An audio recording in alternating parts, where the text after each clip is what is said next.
Hi parents, welcome to our online parent tools and tips and techniques through art behavior. And again, I use this with so many parents and it's really successful in helping parents adapt to the new changes as well as understanding their child's brain, what's going on in their brain. So we're going to do a series especially over separation anxiety and extra tools and techniques that I introduced with my child, before she started school, to when she's going to school, to when there's changes in the home. So these are really great short tips to help you that you can start introducing. Now let's just look at separation anxiety and what is that. So if you think at home, and especially during COVID, if you've had to stay at home, your world has become smaller and literally shrunk right down. So it means the space around you, the vibration, and the amount of people that surround you have limited drastically. Now that is quite a change, especially for children, because they're quite vibrational beings, as are ourselves, but they really communicate through their emotions.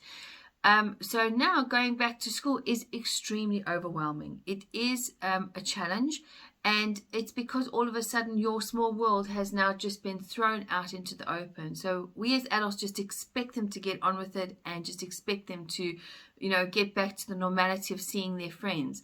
Some children are okay with it, some children aren't. And what I was even aware of is just the emotions that come through it and what you can do both during, before, and after school to help them.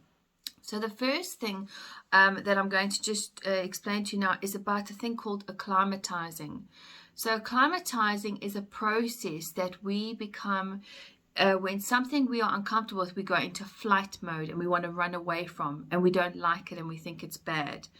But if you just remain in that situation, eventually your body and your cells evolve and acclimatize to the changes. So you'll see eventually you'll go, oh, okay, what I thought I was afraid of, I'm now okay with.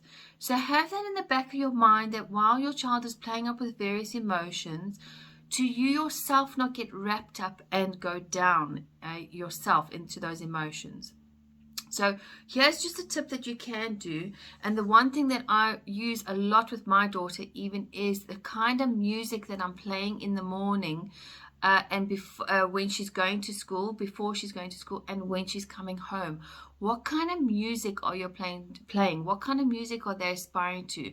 What kind of music is getting them to feel pumped up and safe? So we're kind of almost rebuilding the neurons in the brain of safety mechanisms, because you'll find when you start having something repeating itself constantly, you then allow that to take over and don't allow any other thoughts to come through. So think of when you've had really irritating songs bug you and you're constantly singing them in your head. That's the same thing. So what kind of music that's uplifting and safe can you start introducing to your child before they go to school? And you're starting a new routine. And in that new routine, they start feeling differently. And you've got to allow it to take some time to just process and get used to acclimatize to it.